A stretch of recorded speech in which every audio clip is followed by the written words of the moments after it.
Hello दोस्तों, आज मैं आप लोगों को जो टॉपिक सिखाने वाला हूँ, समझाने वाला हूँ, उस टॉपिक का नाम है वैल्यू ऑफ सप्लाई।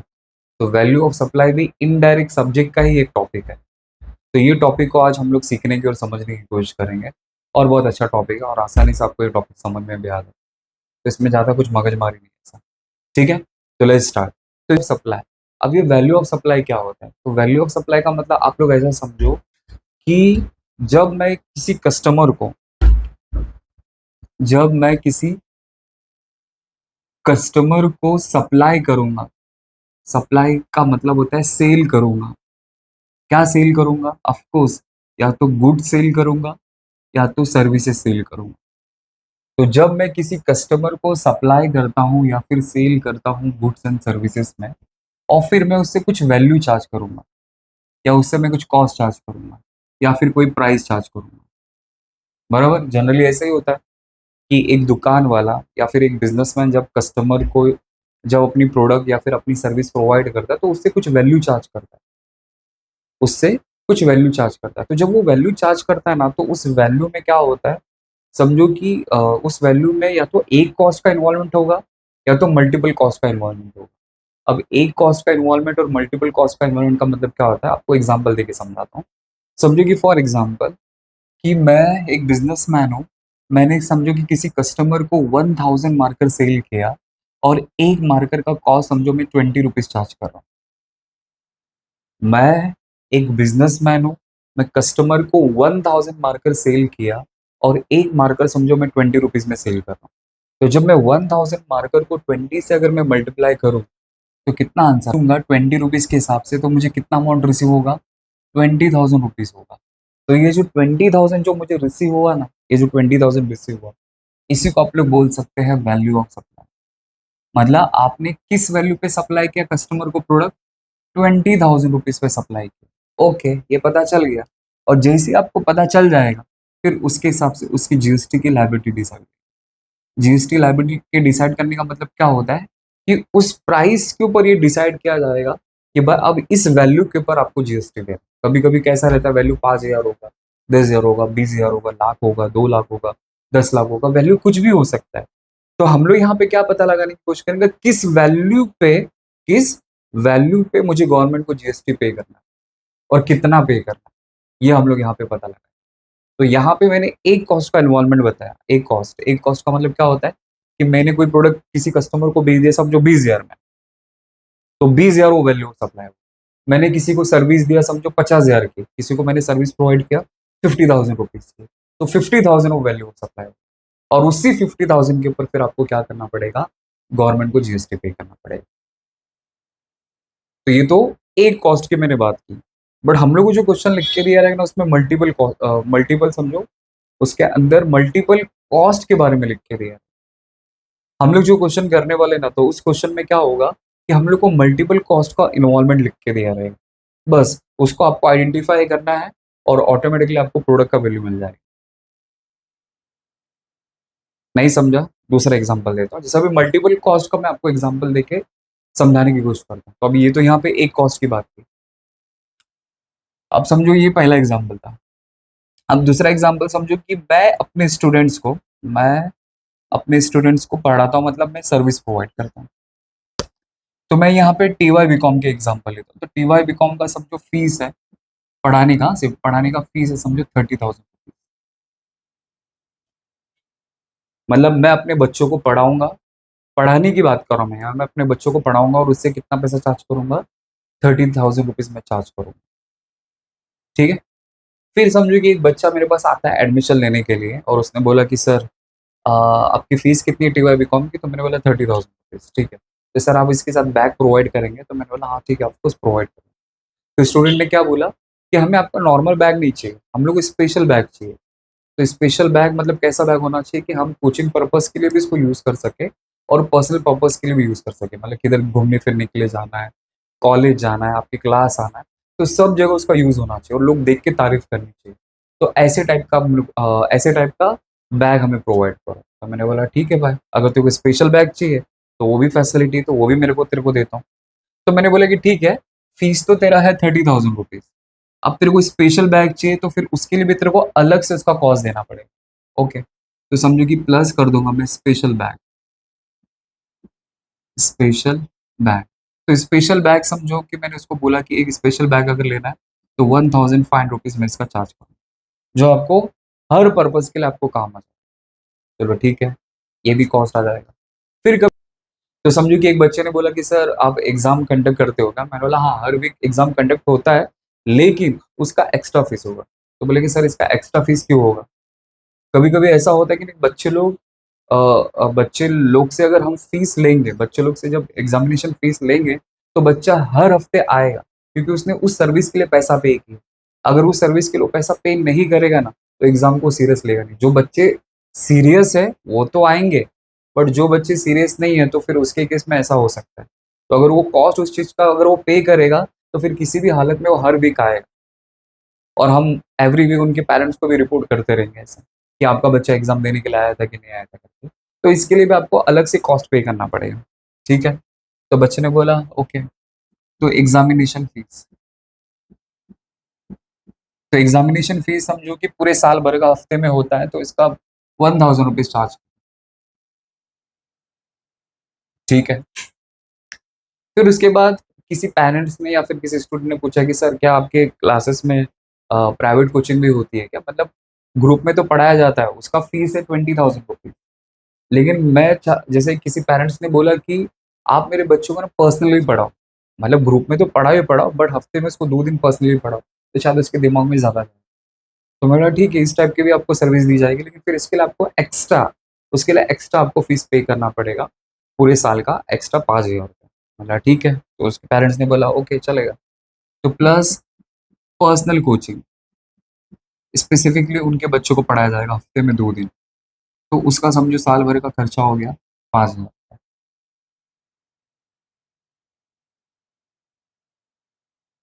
ठीक है, तो यहाँ पे मैंने एक 3 एग्जाम्पल लिए, और एक एग्जाम्पल लेना चाहे तो हम लोग ले सकते हैं। फिर उसके बाद समझो कि ओके, फिर किसी पेरेंट्स ने, किसी स्टूडेंट ने बोला कि सर हमें नोट्स भी चाहिए। तो हमने बोला कि हाँ, हम आपको नोट्स देंगे। नोट्स मतलब हम आपको टेक्स्ट बुक प्रोवाइड करेंगे, और उसी टेक्स्ट बुक, वही टेक्स्ट बुक में से जो जो इंपॉर्टेंट रहेगा आपको बता दिया जाए। लेकिन बच्चे ने बोला नहीं सर, हैंड रिटेन वाला नोट चाहिए, जो हाथों से लिखा हुआ होना चाहिए। मैंने बोला ठीक है भाई, तो फिर उसके लिए तो और हम लोग को मेहनत करनी पड़ेगी, तो वो भी आपको प्रोवाइड किया जाएगा, लेकिन उसका भी अलग से चार्जेस होगा। तो प्लस समझो हैंड राइटिंग नोट्स, तो उसका भी समझो 3,000 रुपीज। ठीक है, फिर साथ ही साथ हर साल पिकनिक, हर बच्चे को आना कंपलसरी है, तो पिकनिक का भी आपको उसके अंदर कॉस्ट इन्वॉल्व रहेगा। तो हर साल एक बार पिकनिक में जाएंगे, तो पिकनिक का कॉस्ट समझो 2,000 रुपीज। ठीक है, बस हो गया। अब ये सारे के सारे वैल्यू को एक साथ ऐड कर, तो 3,000, 31,000, 32,000, 37,000, 40,000, 42,000, 42,500। तो इसका मतलब मैंने जो स्टूडेंट को जो सर्विस दी है, वो टोटल कितने अमाउंट की सर्विस दी है? 42,500। और यही 42,500 क्या हो जाएगा उनमें? Value of supply. और इसी वैल्यू के ऊपर हमें क्या चार्ज करना है? जीएसटी चार्ज करना है। और जीएसटी क्या होगा? 18%, क्योंकि सर्विस के केस में 18% जीएसटी एप्लीकेबल होता है। तो हमारी जो कोचिंग सर्विस की जो सर्विस है, वो 18%। तो जो वैल्यू मैंने चार्ज किया, उस वैल्यू के ऊपर मुझे जीएसटी चार्ज करना। बस यही हम लोग उस टॉपिक में करने का, जिसका नाम है वैल्यू ऑफ सप्लाई। समझा आपको? मतलब वैल्यू ऑफ सप्लाई जब डिसाइड करना है, तो उसमें कभी कभी एक कॉस्ट होता है, और कभी कभी उसमें मल्टीपल कॉस्ट होता है। तो जितने भी कॉस्ट रहेंगे, जितने भी आप सर्विस प्रोवाइड कर रहे हो कस्टमर को, और हर सर्विस का आप अगर पैसा चार्ज कर रहे हो, तो वो सारी की सारी चीजों को उसके अंदर इन्वॉल्व करते हैं। और आखिर में जो टोटल मार के जो आएगा आंसर, वही आपका वैल्यू ऑफ सप्लाई हो जाए। मतलब आपने इस वैल्यू के ऊपर कस्टमर को सप्लाई किया, अब वो कस्टमर उस वैल्यू के ऊपर मुझे जीएसटी पे करे। ठीक है, तो इसके लिए मैं एक टेबल आपको बना के देता हूँ, वो फॉलो कर लेना, तो आपका आंसर है। ये तो मैंने अपना कोचिंग का एग्जांपल दिया। अब कोचिंग के अलावा हम लोग को तो ये सब नहीं रहेगा, तो हम लोग को तो क्वेश्चन में प्रोडक्ट वाइज हमें डेटा लिख के दिया है, बस उसको फॉलो कर देना, आपका आंसर आ जाएगा। ठीक है, ओके, तो ये वाला एग्जांपल आपको समझा। अब हमें क्वेश्चन में कैसे अभी हम लोग को क्वेश्चन के अंदर क्या क्या इंफॉर्मेशन लिख के दिया रहेगा, उसके बेसिस पे आपको एग्जांपल समझाने की कोशिश करता हूँ। उसके बेसिस ये तो मेरा कोचिंग वाला मैंने आपको एग्जांपल दिया, लेकिन आपको क्वेश्चन में जो डेटा लिख के दिया रहेगा ना, उसके हिसाब से हम लोग इसको समझते हैं। तो ये competition of value of supply बनाया, serial number, particulars, rupees rupees. तो मैंने यहाँ पे पहला पॉइंट लिखा है list price of goods. List price of TV लिख सकते हैं। तो समझो मैंने यहाँ पे गुड्स के केस में एग्जांपल लिया टीवी का। तो मैंने किसी कस्टमर को 1000 टीवी बेचा है और एक टीवी 100 रुपीज के हिसाब से सेल किया। तो बताओ कस्टमर मुझे कितना पैसा देगा? 1 लाख रुपीज देगा। बराबर। अब यहाँ पे बात खत्म नहीं हो जाता है। तो वो जो मेरा कस्टमर था, वो बहुत सारी चीजों का मुझसे डिमांड कर रहा था। अब उसके अंदर क्या क्या डिमांड में क्या क्या था, अब उसको मैं एक एक करके एग्जांपल देता हूँ। तो समझो कि कस्टमर ने बोला कि देखो मैं आपसे 1000 की टीवी खरीद 1000 टोटल टीवी खरीद रहा हूँ, तो आपको तो मुझे कुछ तो कुछ डिस्काउंट देना चाहिए। तो मैं बोला चलो ठीक है। तो जो भी टोटल वैल्यू होगा उसके ऊपर आपको 10% का डिस्काउंट दिया जाएगा। मतलब जो भी एमआरपी प्राइस होगा या लीस्ट प्राइस होगा उसके ऊपर आपको 10% का डिस्काउंट। ओके, तो अभी जब डिस्काउंट अगर कस्टमर जब सामने वाले को अगर मैं डिस्काउंट दूंगा, तो सामने वाले तो मुझे कम पैसा देगा। तो डिस्काउंट का जो वैल्यू रहेगा आपको उसको क्या करना है, इसमें से माइनस कर देना। तो इसमें से मैं माइनस करूंगा डिस्काउंट। तो डिस्काउंट किस पे? लीस्ट प्राइस पे चार्ज करना। तो 1 लाख का हम लोग क्या करेंगे, 10% निकालेंगे। तो 1 लाख अगर मैं 10% निकालू तो कितना आएगा? 10,000। तो कस्टमर को मैंने 10,000 रुपीज का डिस्काउंट दिया, तो मुझे मोटा मोटी कितना पैसा पे करेगा? 90,000। तो ये नेट प्राइस होगा। ठीक है। अब जो हमें क्वेश्चन में लिख के दिया है, मैं उसके हिसाब से, मतलब जो क्वेश्चन में हमें डेटा लिख के दिया रहता है उसके हिसाब से मैं आपको यहाँ पे समझा रहा हूँ। ठीक है। तो डिस्काउंट कभी भी अगर आपको लिख के दिया रहेगा तो आपको लीस्ट प्राइस में से उसको क्या कर देने का है? माइनस कर देने का। ठीक है। अब जो कस्टमर था वो समझो रहता है, समझो नासिक में, और समझो मैं रहता हूँ समझो मुंबई में।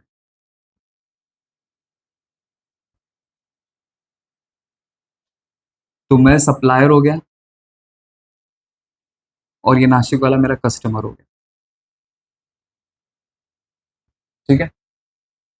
तो मैं रहता हूँ मुंबई में, तो मुंबई से मैं नासिक 1000 टीवी यहाँ से क्या करूंगा? सप्लाई करूंगा या उसके पास मैं भेजूंगा। तो उसने मैंने उसको क्या बोला, देख टीवी का प्राइस तो इतना है, लेकिन आने जाने का जो कॉस्ट है ना, ट्रांसपोर्टेशन कॉस्ट, वो आपको उसके ऊपर पे करना पड़ेगा। तो उसने बोला चलो ठीक है, फ्री में तो कोई देगा नहीं।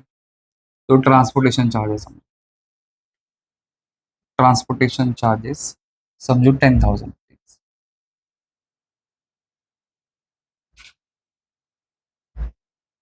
ठीक है। अब यहां से मैं क्या करूंगा, 1000 टीवी ना मुंबई से नासिक में इसको भेजूंगा। अब रस्तों में तो आपको पता रहेगा कि रस्तों में रास्ते नहीं, रास्ते में क्या है? खड्डे हैं। मतलब कब कहाँ पे क्या नुकसान हो जाए, कोई हादसा हो जाए, अपन कुछ बोल नहीं सकते।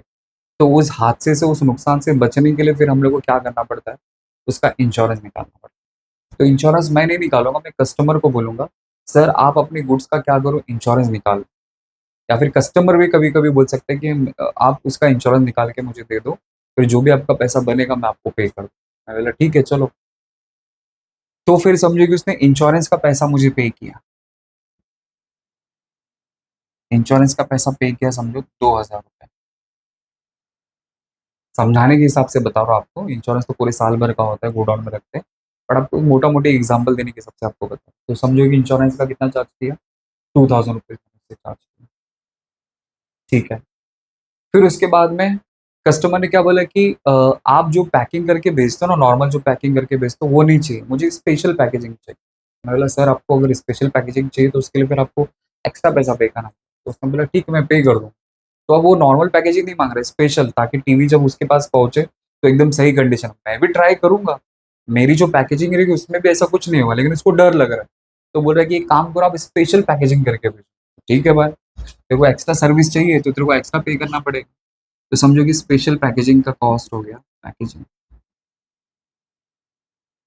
समझो मेरे से 3,000 रुपये चार्ज करो।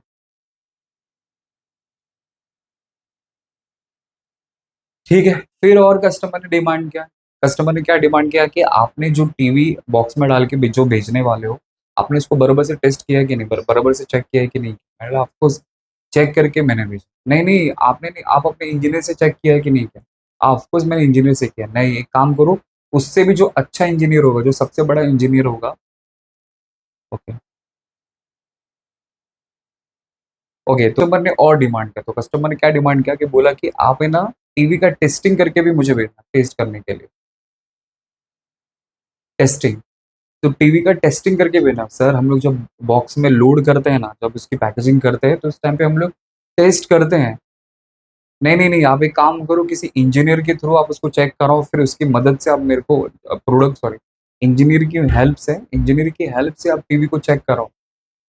तो सर उसके लिए फिर हमें अलग से एक्स्ट्रा स्टाफ, मतलब जो इंजीनियर जिस दूसरे काम में जो इन्वॉल्व है, फिर उसको वो काम छोड़ के फिर उसको चेक करने में लगाएंगे तो काफ़ी ज़्यादा टाइम चले जाएगा। नहीं नहीं नहीं, आपको करना पड़ेगा। मतलब ठीक है सर, अगर आपको वो सर्विस भी चाहिए तो उसके लिए भी आपको अलग से एक्स्ट्रा पैसा पे करना पड़ेगा। मतलब ठीक है। तो समझो कि वो हो गया एग्जाम्पल टेस्टिंग चार्जेस, 2,000 रुपये।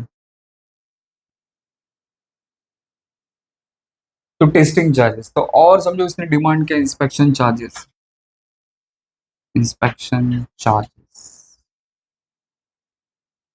समझो उसका 1,000 रुपीज।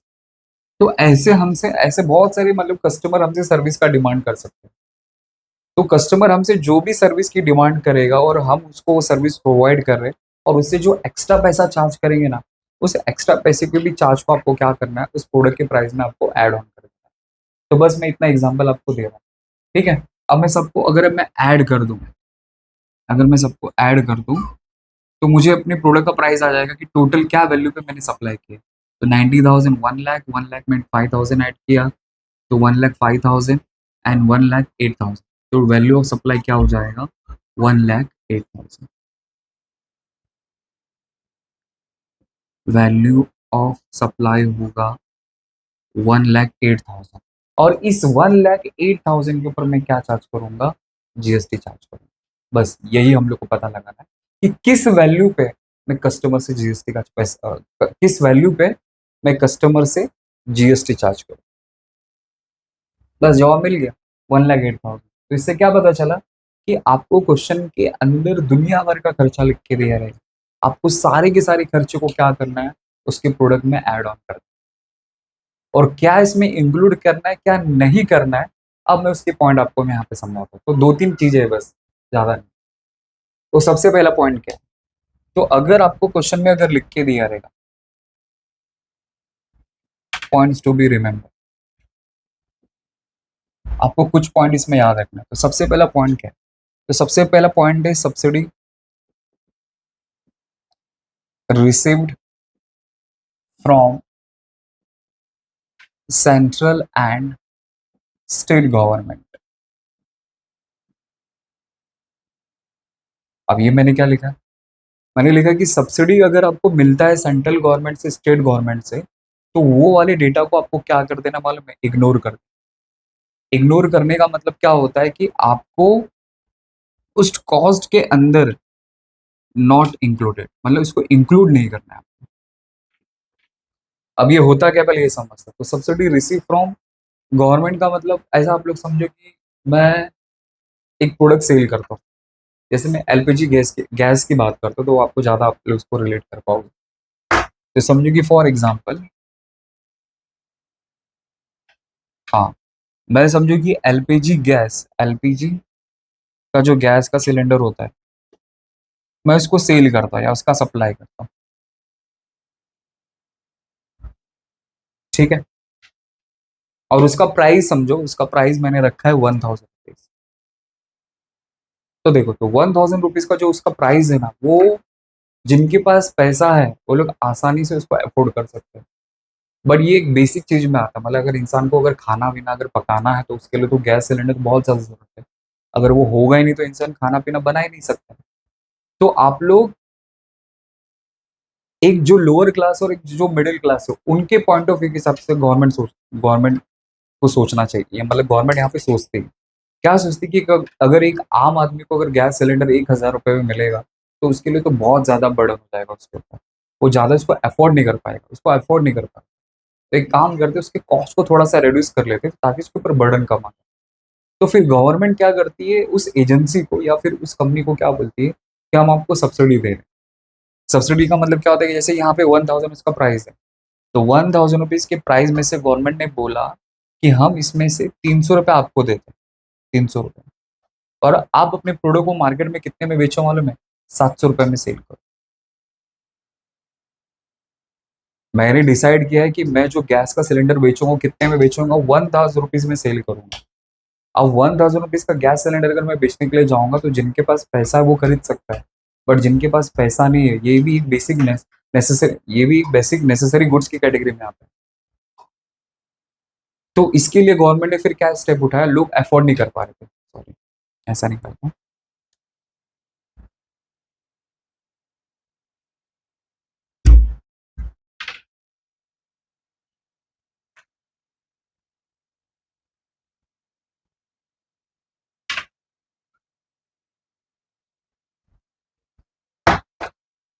ओके, तो मैंने लिखा है कि subsidy receive from the central and state government. जब हम लोग को सेंट्रल गवर्नमेंट से, स्टेट गवर्नमेंट से सब्सिडी मिलती है, सब्सिडी मतलब डिस्काउंट मिलता है आपको, या गवर्नमेंट आपको कुछ बेनिफिट प्रोवाइड करती है। अब वो क्या होता है समझते हैं। तो यहाँ पे मैं एग्जांपल लेता हूँ एलपीजी गैस सिलेंडर का। जो एलपीजी का जो गैस सिलेंडर होता है उसकी बात करते हैं। तो मैं एक एलपीजी गैस सिलेंडर बेचता हूँ, समझो 1000 रुपीज में, और 1000 में मार्केट में बेच रहा हूँ, तो क्या हो रहा है कि जो गरीब लोग रहते हैं वो लोग 1000 रुपीज का जो गैस का जो बाटला है उसको अफोर्ड नहीं कर पाते। जो मिडिल क्लास है उसके ऊपर भी एक्स्ट्रा बर्डन आ जाता है। तो उन दोनों लोअर क्लास और मिडिल क्लास के जो लोग हैं, लोग उन लोगों के लिए मतलब नॉन अफोर्डेबल हो, मतलब लोग उसको अफोर्ड ही नहीं कर पा रहे थे। तो फिर गवर्नमेंट ने क्या सोचा कि चलो हम लोग एक स्टेप ले लेते हैं कि जो एजेंसी, जो कंपनी उसको उनके साथ डील करती है, तो गवर्नमेंट ने क्या बोला कि आप एक काम करो, ये जो 1000 रुपीज का आप जो बाटला बेच रहे हो ना, तो उसमें से आप हमसे 300 रुपये ले लो। हमसे कितना ले लो? 300 रुपये। तो गवर्नमेंट ने उनको 300 रुपये दिया, मतलब 300 रुपीज का जो गवर्नमेंट ने उनको पैसा दिया, आप लोग इसको बोल सकते हैं सब्सिडी। और आप फिर कस्टमर को कितने में सेल करो? 700 रुपीज में आप इसको क्या करो, कस्टमर को सेल करो। तो अब लोगों के ऊपर बर्डन कम आ जाएगा। अब लोगों को क्या लगेगा, अब गैस का जो सिलेंडर है वो 700 रुपये में मिल रहा है, लेकिन है उसका प्राइस 1000 रुपया। लेकिन 1000 में से 300 रुपया कौन किसको दे रहा है? सेंट्रल गवर्नमेंट, स्टेट गवर्नमेंट किसको दे रही है? उस कंपनी को दे रही है। तो फिर वो कंपनी उस बाटले को कितने में बेचेगी? 700 रुपये में सेल करेगी, तो कंपनी को 700 रुपये मिलेगा। तो इस वाले केस में फिर वैल्यू ऑफ सप्लाई क्या हो जाएगा उनमें? 700 रुपये, ना कि 1000 रुपये। क्योंकि कस्टमर उस कंपनी को एक्चुअल कंसिडरेशन कितना देगा, मतलब कितना एक्चुअल पैसा पे करेगा? 700 रुपये। तो फिर वही 700 के ऊपर फिर उसके ऊपर 5% जीएसटी एप्लीकेबल होगा, क्योंकि गैस सिलेंडर के ऊपर 5% जीएसटी होता है। तो इसमें 700 रुपये वाला आपका केस होगा। तो वही लिखा है कि subsidy receive from central government, state government. अगर सेंट्रल गवर्नमेंट से, स्टेट गवर्नमेंट से आपको किसी भी टाइप का अगर सब्सिडी मिलता है, तो आपको उसको इग्नोर कर देना, मतलब आपको माइनस करने की जरूरत नहीं। मैं समझाने के हिसाब से यहाँ पे आपको एग्जाम्पल दे रहा हूँ।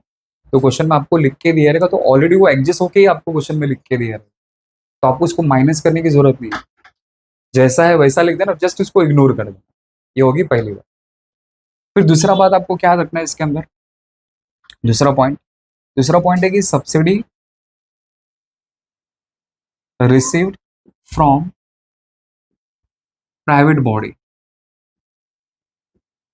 प्राइवेट बॉडी का मतलब आप लोग ऐसा समझो कि एनजीओ या फिर एनपीओ, जो नॉन प्रॉफिट ऑर्गेनाइजेशन होता है या फिर नॉन गवर्नमेंट जो ऑर्गेनाइजेशन होता है, जो लोग समाज के जो पुअर सेक्शन से बिलोंग करते हैं उनकी ये हेल्प करता है। तो वही सेम एग्जांपल मैं यहाँ पे ले रहा हूँ।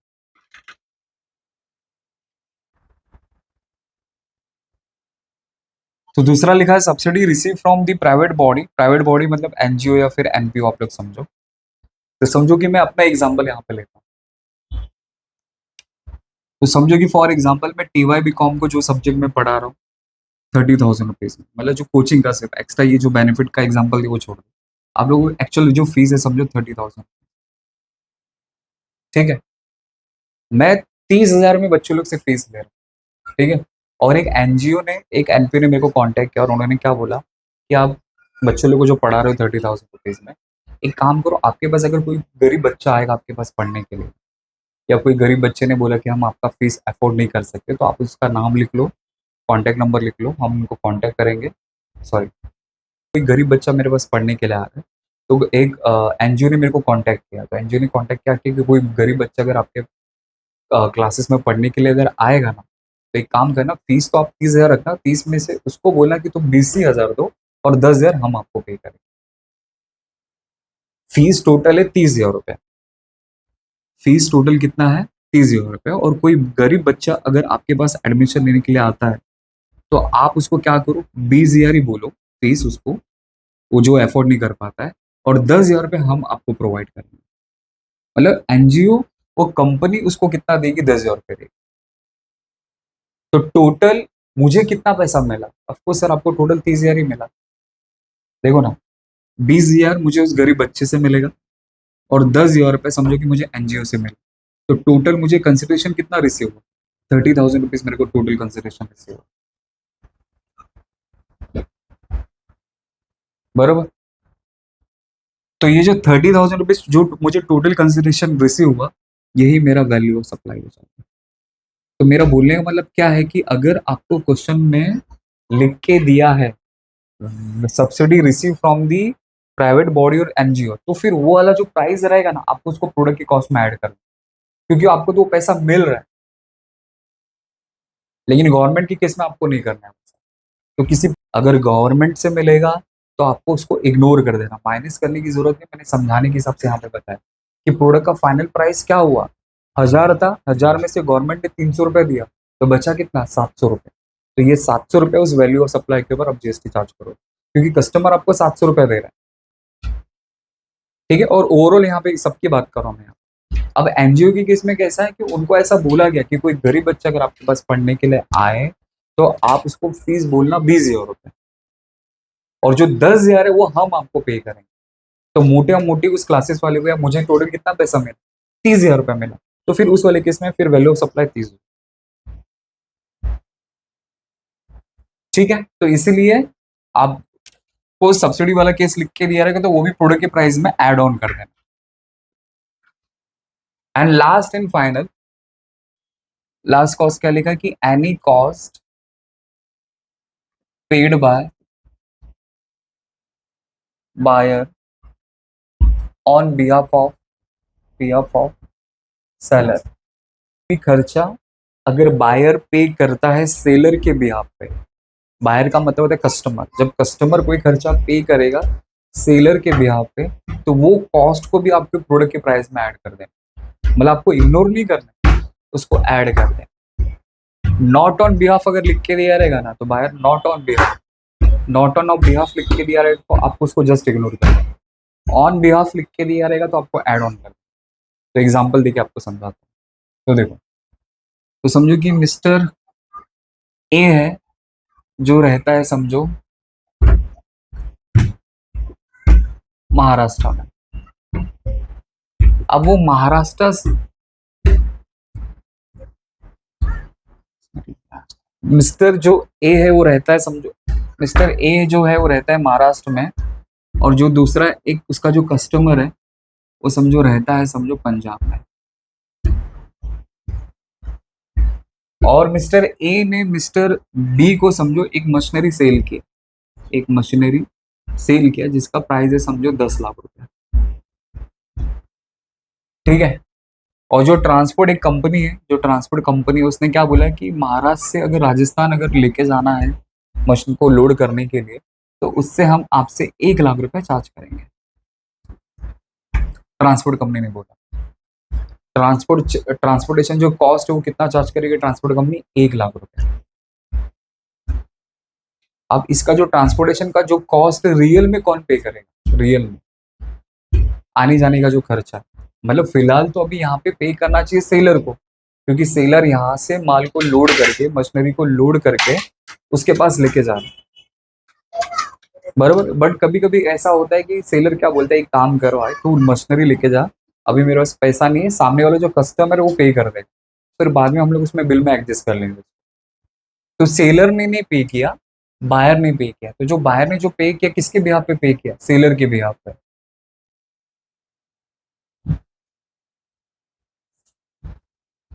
बायर ने जो पे किया है वो किसके बिहाफ पे पे किया है, सेलर के बिहाफ पे। तो सेलर ने इसको क्या बोला है, भाई अभी मेरे पास पैसा नहीं है, तो ट्रांसपोर्टेशन वाला जो आएगा ना उसको पैसा दे देना, हम लोग उसको बिल में एडजस्ट कर लेंगे। तो उसने बोला ठीक है चलेगा, नो प्रॉब्लम।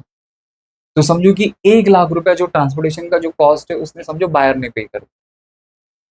तो अब मुझे बताओ कि इस प्रोडक्ट का प्राइस क्या होगा। तो इस मशीन की कॉस्ट है समझो 10 लाख रुपया, प्लस ट्रांसपोर्टेशन चार्जेस हो गया 1 लाख रुपया। तो सामने वाला बिल उसके ऊपर कितने अमाउंट का बना है, 11 लाख। तो ये 11 लाख रुपया आपका वैल्यू ऑफ सप्लाई हो जाए। तो मेरा बोलने का मतलब ये है कि कभी कभी जो कस्टमर जो होता है, वो कस्टमर कुछ पैसा पे करता है सेलर के बिहाफ पे। मतलब सेलर उसको क्या बोलेगा कि भाई तू पैसा दे देना, हम लोग उसको बिल में एडजस्ट कर लेंगे। तो उसने पे कर दिया, मतलब एंड में तो इसको ही देने का है, बायर को ही देने का है। लेकिन आपको ऐसा क्वेश्चन में डायलॉग लिख के दिया रहेगा कि अभी मेरे पास पैसा नहीं है कि तू अभी पे कर दे, या फिर अभी नहीं है डायरेक्ट उससे ही ले लेना जाके, कुछ भी रीजन हो सकता है, अपन को रीजन के पीछे नहीं भागना। तो क्वेश्चन में अगर ऐसा लिख के दिया रहेगा कि any cost paid by buyer on behalf of seller करके अगर ऐसा लिख के दिया रहेगा, तो उसको भी आपको प्रोडक्ट के प्राइस में ऐड ऑन कर देना, क्योंकि वो ऐड ही होगा।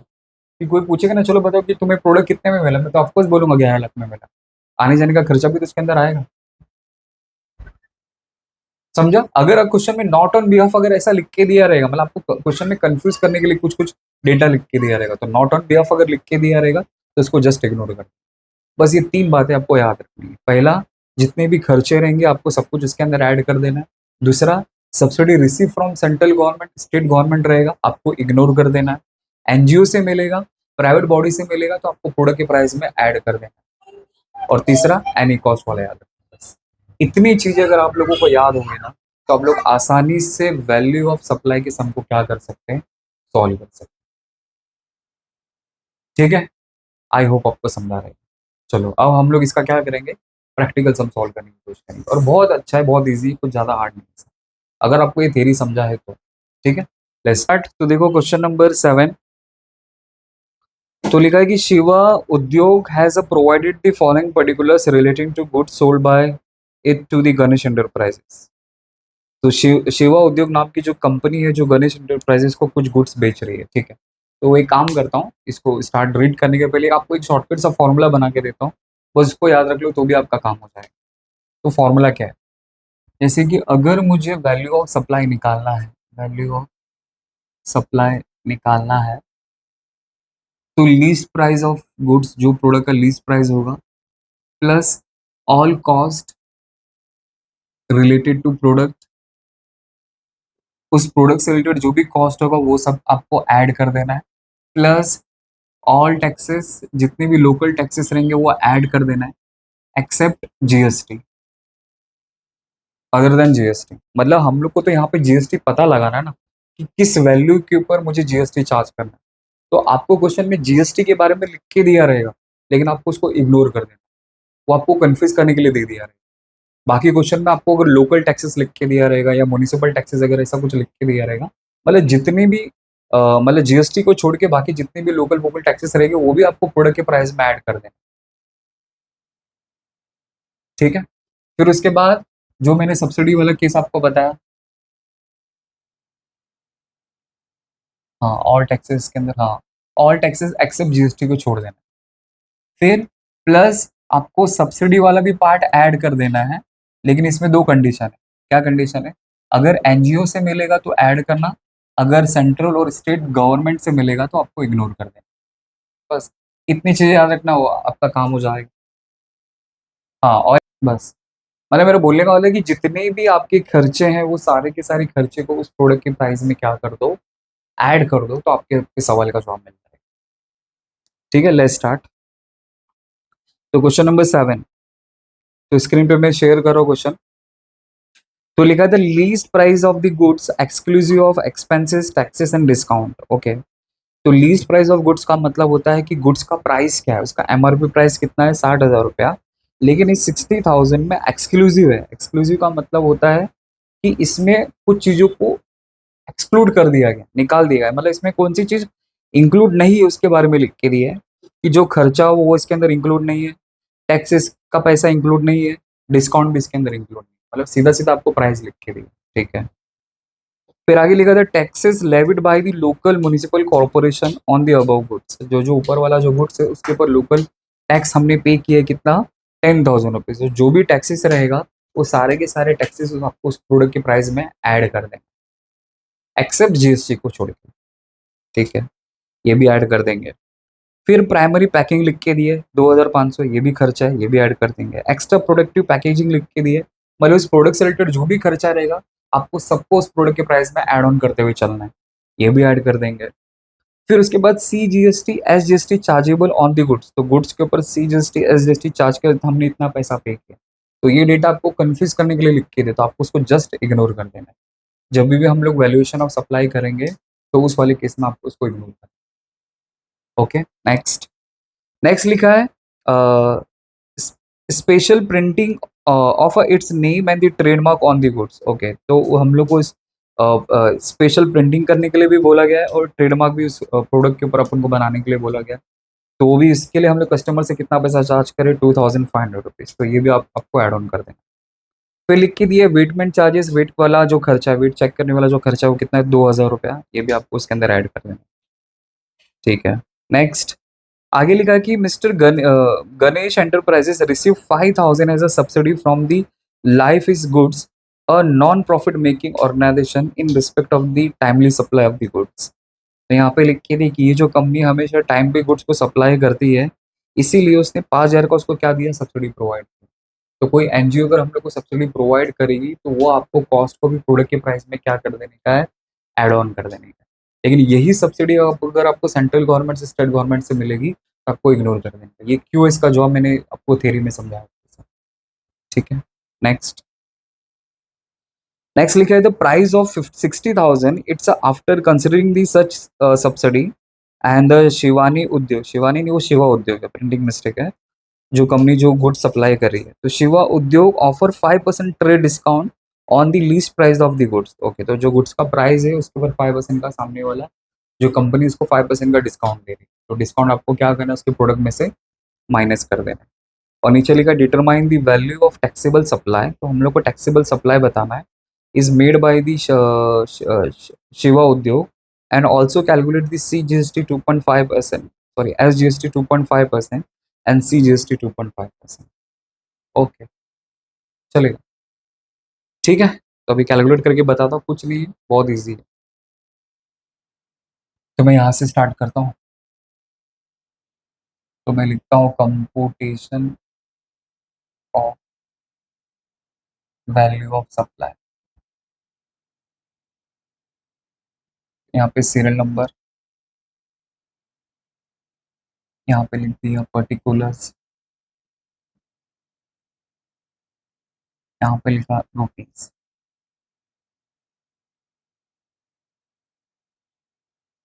ठीक है। तो वन बाय वन सब कुछ लिखते जाएंगे। तो सबसे पहला क्या लिख के दे वो देखो,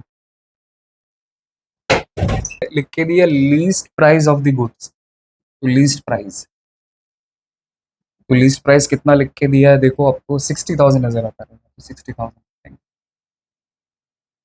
फिर इसमें, हाँ ओके, फिर इसमें से हम लोग माइनस करेंगे डिस्काउंट, जो हमने डिस्काउंट लिख के दिया।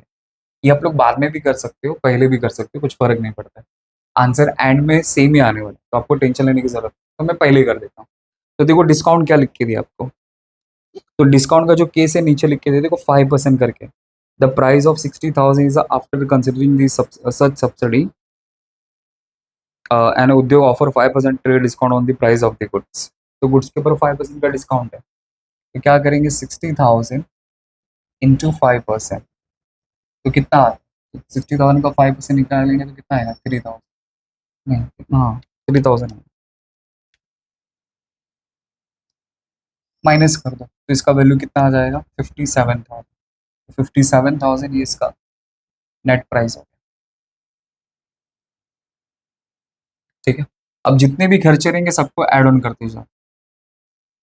तो फोर्थ, तो फोर्थ हमें क्या लिख के दिया है, देखो tax levied by local tax करके लिख दे दो, इतना डायलॉग लिखने की जरूरत नहीं, लोकल टैक्सेस, तो लोकल टैक्सेस हमने कितना पे किया है, देखो 10,000 नजर आता है, लिख दिया। नेक्स्ट लिखा है providing packaging, sorry primary packaging, और प्राइमरी पैकेजिंग का वैल्यू कितना लिख के दे, देखो 2500 देखा। ठीक है, तो ये भी ऐड कर देंगे, प्राइमरी पैकेजिंग 2500। नेक्स्ट, नेक्स्ट लिख के दिए एक्स्ट्रा प्रोडक्टिव पैकेजिंग, तो एक्स्ट्रा प्रोडक्टिव पैकेजिंग, तो एक्स्ट्रा प्रोडक्टिव पैकेजिंग कितना लिख के दिया है मुझे, उसका वैल्यू देखो, एक्स्ट्रा प्रोटेक्टिव पैकेजिंग लिख के दिया 1000, तो 1000 यहाँ पे लिख देंगे। Next, C G S T S G S T वाला तो आपको इग्नोर करना, वो तो हम लोग को पता लगा। नेक्स्ट लिखा है special printing, special printing and trademark का 2500 है, स्पेशल प्रिंटिंग एंड ट्रेडमार्क। आपको पूरा डायलॉग लिखने की जरूरत है, आप लोग अपना शॉर्टकट बना के लिख सकते हो। तो उसका वैल्यू कितना है 2500, तो 2500 लिख दिया। फिर इसके बाद में वेटमेंट चार्जेस, वेट चेक करने का खर्चा उसका कितना हुआ 2000, ठीक है लिख दिया। और कुछ है क्या, नहीं। बाकी हाँ, और एक है, नीचे देखो टेबल में लिख के दिया है कि गणेश एंटरप्राइजेस को 5000 रुपीज का सब्सिडी मिला लाइफ इज गुड से, ये लिख देंगे subsidy received from NGO, NGO से कितना मिला 5000, ठीक है। और कुछ है नहीं, बस टोटल मार्क। तो ये आपका वैल्यू ऑफ सप्लाई आ जाएगा 57,000 plus 10,000 plus 2,500 plus 1,000 plus 2,500 plus 2,000 plus 5,000, तो आंसर आता है 80,000। तो ये 80,000 आपका वैल्यू ऑफ सप्लाई होगा। अब इसके ऊपर हमें जीएसटी अप्लाई करना है, तो जीएसटी लाइबिलिटी,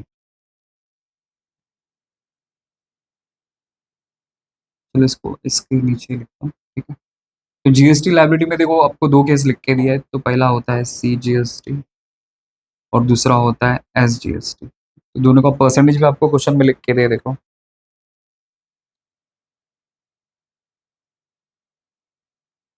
तो परसेंटेज लिख के दिया 2.5%, 2.5%, तो बस, तो 80,000 का आपको 2.5% निकालना, फिर वापस 80,000 का 2.5% निकालना, तो 80,000 इंटू 2.5%, तो 2000, तो इसका भी 2000 आ जाएगा और इसका भी 2000, बस अब टोटल कर देंगे। तो अभी इसका टोटल का वैल्यू मैं यहाँ पे लिखता हूँ, तो सीरियल नंबर हो गया, पर्टिकुलर्स हो गया, ये रुपीज़ हो गया, तो टोटल आता है 84,000। तो ये जो 84,000 आया, इसी को मैं बोलूँगा टैक्सेबल सप्लाई, मतलब टैक्सेबल सप्लाई मतलब 84,000 रुपीज़ का आपका टैक्सेबल सप्लाई हो जाता है। मतलब जो आपका वैल्यू ऑफ सप्लाई आया, उस वैल्यू ऑफ सप्लाई में जीएसटी का पैसा ऐड कर देंगे, तो आपको टैक्सेबल सप्लाई, मैंने टैक्सेबल सप्लाई कितने का किया है 84,000, और इस 84,000 में जीएसटी कितना इंक्लूड है 4,000, बस ऐसे ही काम करना। और इस तरह आपकी झोली में 10 मार्क्स, 12 मार्क्स, 15 मार्क्स, कुछ भी नहीं है इसके अंदर। तो मैंने क्या किया, प्रोडक्ट का जो प्राइस था वो लिखा, फिर इसमें से डिस्काउंट माइनस किया, जो है इधर लिखा, जितने भी कॉस्ट है वो सारे के सारे ऐड कर दिए, तो ये वैल्यू ऑफ सप्लाई आ गया। उसके ऊपर फिर आपने जीएसटी चार्ज किया, तो टैक्सेबल सप्लाई हो गया, ठीक है। चलो नेक्स्ट सम करते हैं, दूसरा सम क्या लिख के दिया, लिखा है कि Gurunath is a registered supplier and provide you the following details with the respect to the contact enter with the Sheesha enterprises for a supply of goods.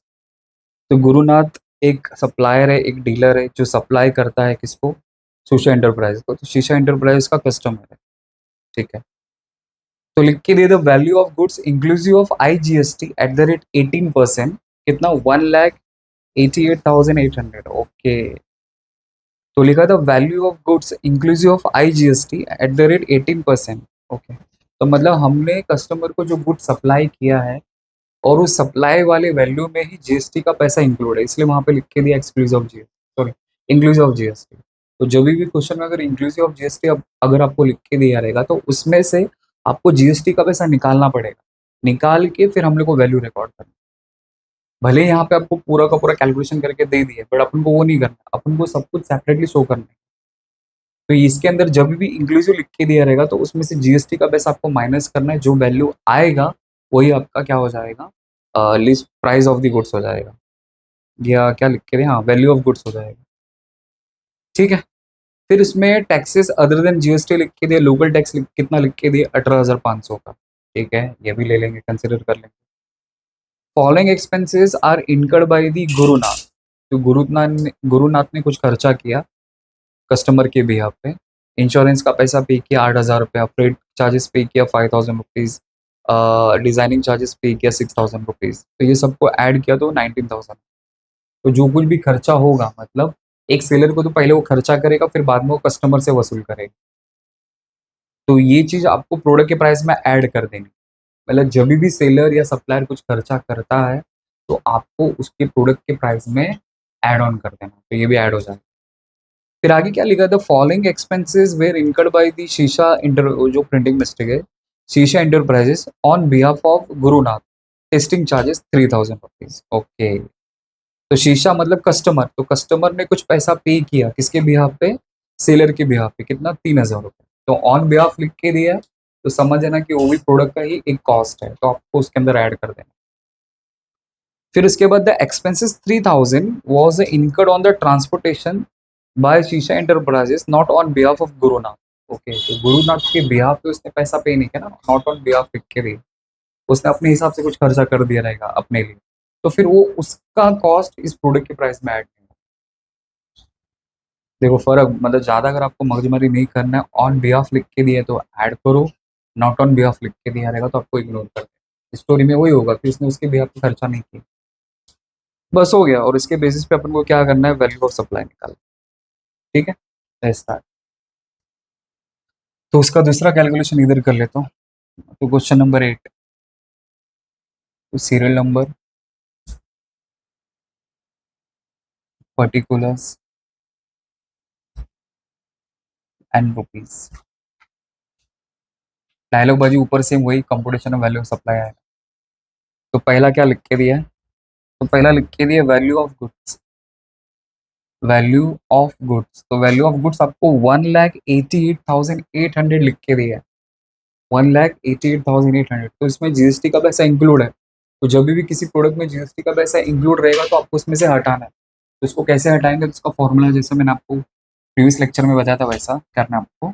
तो 1,88,800 इंटू 18% इंक्लूसिव लिख के दे, तो जो परसेंटेज होता है तो जनरली अपन कैसे लिखते हैं, जैसे फॉर एग्जाम्पल अगर ये 18% है तो मैं इसको लिखूंगा कैसे, मैं इसको ऐसा लिखता हूँ 1,88,800 इंटू 18/100 करते हैं, बराबर। तो ये एक्सक्लूसिव वाला केस रहेगा तो ऐसा करने का, लेकिन ये इंक्लूसिव लिख के दिए तो इसलिए आपको इसमें क्या करना पड़ेगा, 1,88,800 इंटू 18, और यही 18% इस 100 में ऐड कर देने, तो ये हो जाएगा इंक्लूसिव।